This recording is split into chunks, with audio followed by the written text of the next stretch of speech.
The E-Myth Revisited: Why Most Small Businesses Don't Work and What to Do About It, by Michael E. Gerber. Introduction. If you've ever dreamed of starting your own business, or if you're already in the thick of it and feel like you're drowning in work, then this is for you. We're about to embark on a journey, much like a revealing film, into the heart of what makes most small businesses struggle, and more importantly, what you can do to ensure yours thrives. Are you tired of being the busiest employee in your own company? Do you feel like your business owns you instead of the other way around? These are common battle scars for many entrepreneurs. But what if I told you that the root of these problems lies in a fundamental misunderstanding of what it means to build a business? The E-Myth Revisited brilliantly dissects this misunderstanding and offers a clear, actionable path to creating a business that not only works, but gives you back your life. In this audiobook review, we'll explore Gerber's core insights, the pitfalls of the technician mindset, and the revolutionary concept of working on your business, not just in it. You'll discover how to build systems, cultivate an entrepreneurial perspective, and ultimately, bring your dream back to life. Ready to challenge everything you thought you knew about running a business? Before we dive deep, let's talk about the guide on this journey, Michael E. Gerber. Often hailed as the world's #1 small business guru, Gerber founded E-Myth Worldwide back in 1977. His mission? To help small business owners escape the daily grind and build businesses that truly work. Through his coaching programs and books, he has guided over 25,000 small business owners, offering them the tools to radically transform their enterprises and their lives. His work isn't just theory, it's born from decades of hands-on experience and observation. The E-Myth Revisited, an update to his original groundbreaking book, isn't just another business manual. It's a manifesto for a new way of thinking about entrepreneurship. Its impact has been profound, shifting the paradigm from a focus on technical skill to a focus on building robust, replicable business systems. It's a book that provides not just a diagnosis of common business ailments, but a clear prescription for a cure. And the best part is, it's a cure that empowers you, the owner. The fatal spark: understanding the E-Myth. So what exactly is this E-Myth that Gerber talks about? It's the romantic, heroic myth that small businesses are started by true entrepreneurs risking capital to make a profit. Sounds plausible, right? But Gerber argues this is rarely the case. Instead, most businesses are started by what he calls technicians, suffering an entrepreneurial seizure. Imagine Sarah, a woman who bakes the most incredible pies. Everyone tells her, "Sarah, your pies are amazing. You should open your own pie shop." And one day, Sarah, tired of her current job or feeling unappreciated, has that seizure. She thinks, "Why am I working for someone else? I know how to bake pies better than anyone. Any dummy can run a business." And just like that, All About Pies is born. Here's the crucial point, the fatal assumption, as Gerber calls it. If you understand the technical work of a business, you understand a business that does that technical work. This, he says, is the root cause of most small business failures. Because doing the work of a business, baking pies, and building a business that does that work are two vastly different things. The technician, like Sarah, sees the business as a place to do their beloved work, not as a separate entity to be built and managed. What happens next? Sarah, who loved baking, now finds herself hating it. She's not just baking, she's buying, selling, cleaning, bookkeeping, managing. A dozen jobs she never signed up for and doesn't know how to do well. Her dream of freedom becomes a nightmare of relentless work. Sounds familiar? This is the technician's trap. The business that was supposed to liberate her ends up enslaving her. The three faces of you: entrepreneur, manager, technician. Gerber explains that to understand this trap, we need to recognize that every business owner is actually three people in one: the entrepreneur, the manager, and the technician. And these personalities are often at war. Think about the entrepreneur. This is the visionary, the dreamer. The entrepreneur lives in the future, always seeing opportunities and itching for change. They're the innovator, the grand strategist. But they need control to bring their dreams to life and can create chaos for those around them. Then there's the manager. The manager is pragmatic, craving order and predictability. If the entrepreneur lives in the future, the manager lives in the past, organizing, planning, and clinging to the status quo. The manager cleans up the entrepreneur's mess. And finally, The technician. The technician is the doer, the craftsman. If you want it done right, do it yourself, is their motto. The technician lives in the present, loving the feel of the work itself. They mistrust ideas without methodology and often see the entrepreneur and the manager as getting in the way of real work. Now, here's the kicker. The typical small business owner is about 10% entrepreneur, 20% manager, and a whopping 70% technician. So, when the entrepreneurial seizure strikes, it's usually the technician who quits their job to start the business. Not to build an enterprise, but to finally have a place to do their work their way. The technician is in charge, and that, Gerber says, is a disaster waiting to happen. Why? Because they end up working in the business, doing the technical tasks, rather than on the business, building it into something that can thrive without them. What happens when you realize this imbalance? What if, like Sarah, you feel you're all technician and no entrepreneur? Gerber's answer is enlightening. The entrepreneur in you isn't missing. It just needs to be awakened and nurtured. It's about asking, I wonder what kind of business would give me everything I want, one that doesn't require me to be there all the time. That's the true entrepreneurial question.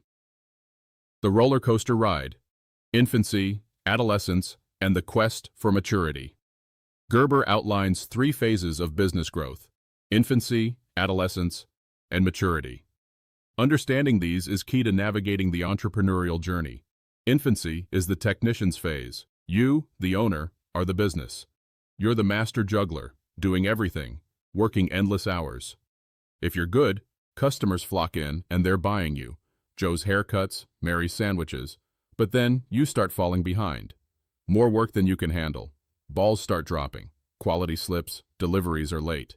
Infancy ends when you realize the business can't continue this way. It has to change to survive.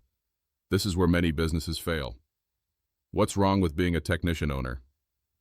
Gerber's coaching to Sarah is direct. Your focus is upside down. You're tactical, not strategic.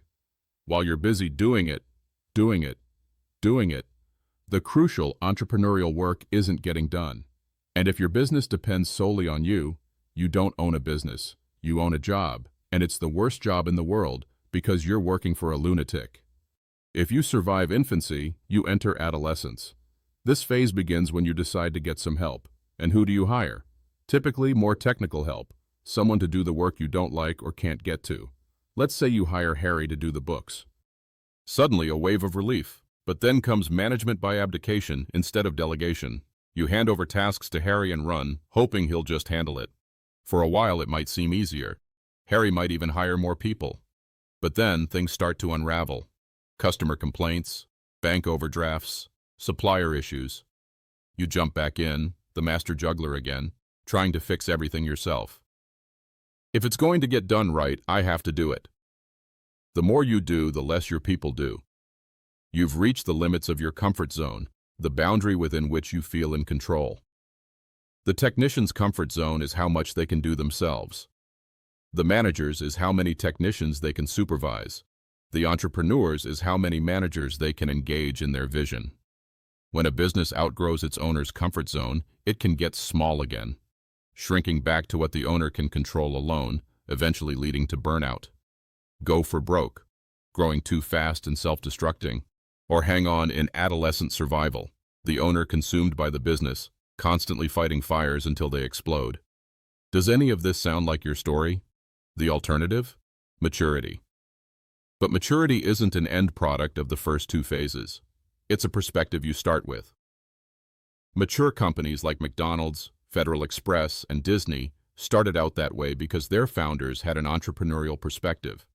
They asked, how must the business work? Not, what work has to be done? They envisioned the business as a system for producing results for the customer, not just a place for them to work. They had a model of a business that works. The revolution, working on your business with the franchise prototype.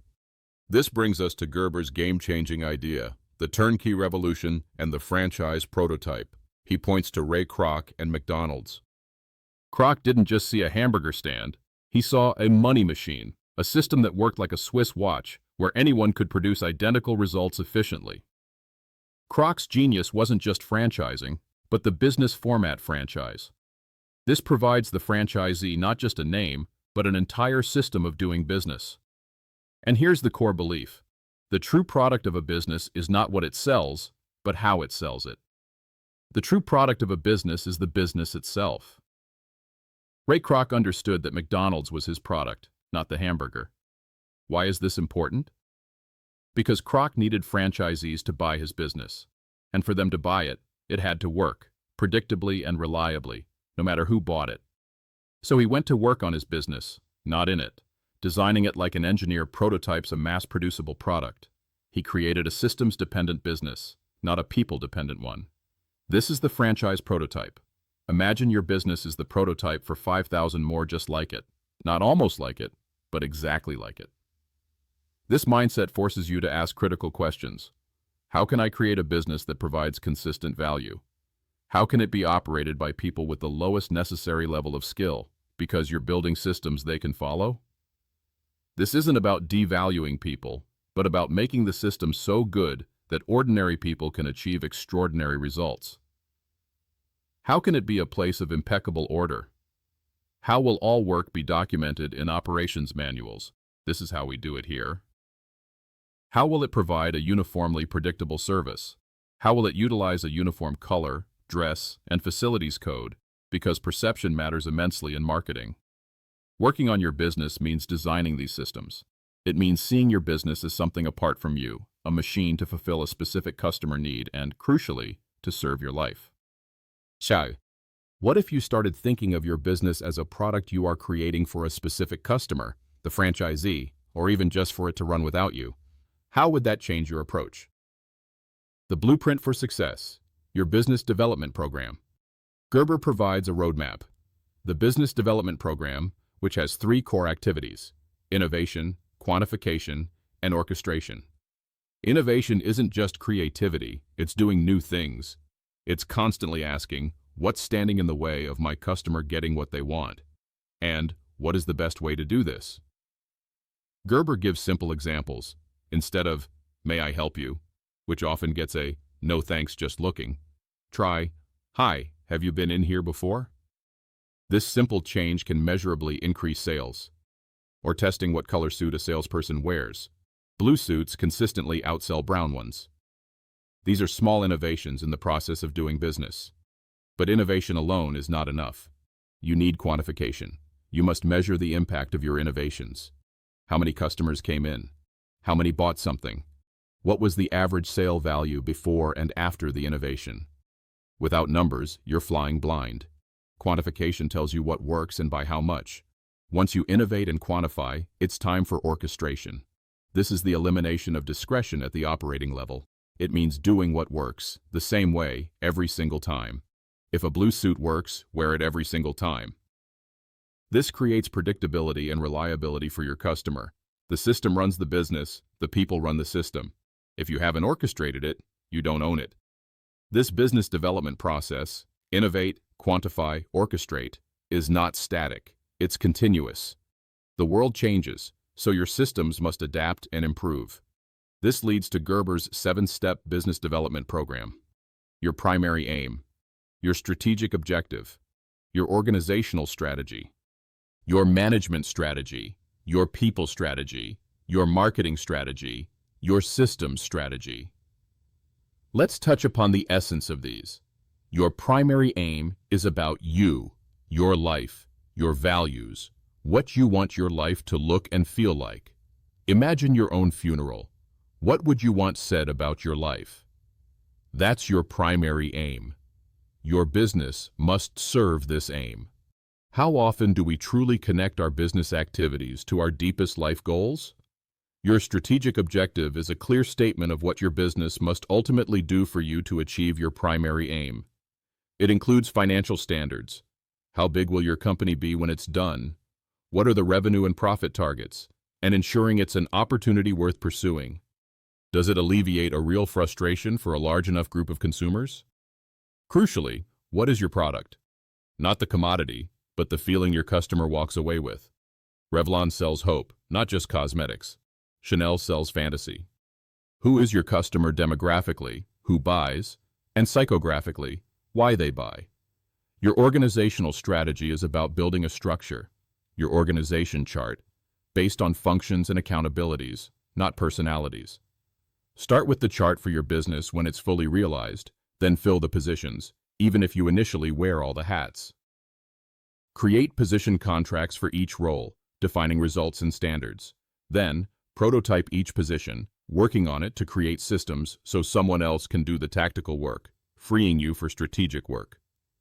Your management strategy isn't about finding superstar managers.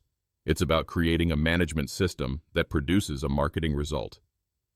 Gerber shares a wonderful story about a hotel, Venetia, that exemplifies this. Simple things like a match by the fireplace, a mint on the pillow, the guests' preferred coffee and newspaper, all delivered consistently through an orchestrated system of checklists and clear processes. The young manager himself had no prior hotel experience. He learned to run the system. The system is the solution. Your people strategy focuses on creating an environment where people want to do what you want them to do. It's about communicating the idea behind the work. The owner of Venetia treated his work as an expression of who he was, his values.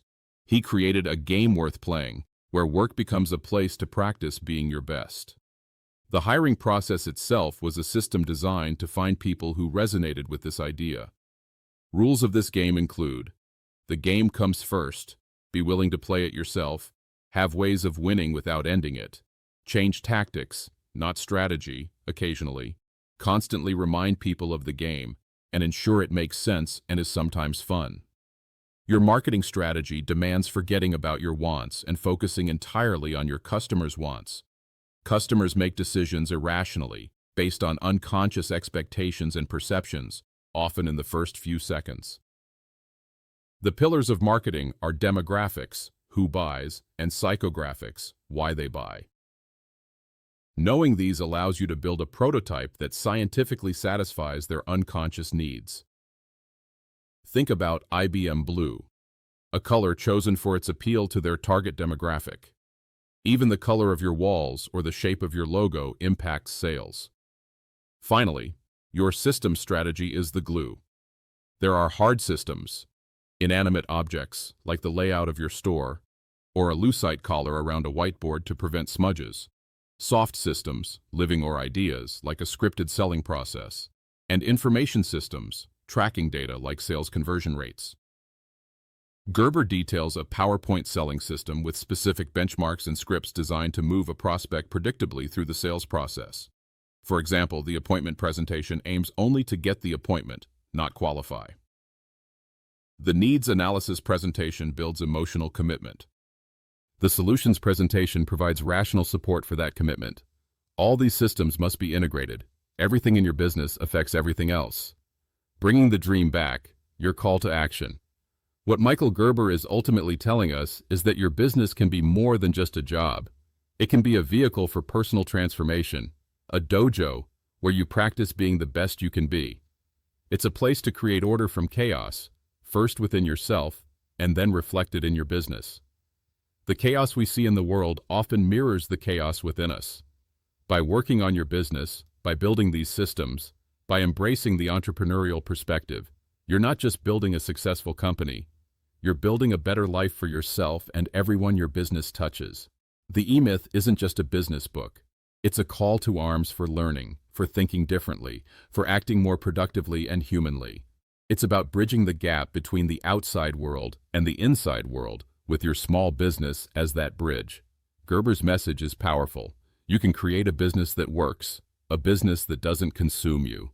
But it requires a shift in perspective, a commitment to building systems, and the courage to work on your business with the same passion you once brought to working in it. So what now? Your turn to reflect and act. I'm going to ask you a few questions, drawing from the wisdom of the E-Myth Revisited, to help you reflect on what we've uncovered together. Consider these seriously. Are you currently working in your business as a technician or on your business as an entrepreneur? What's one small step you can take this week to shift more towards the entrepreneurial perspective?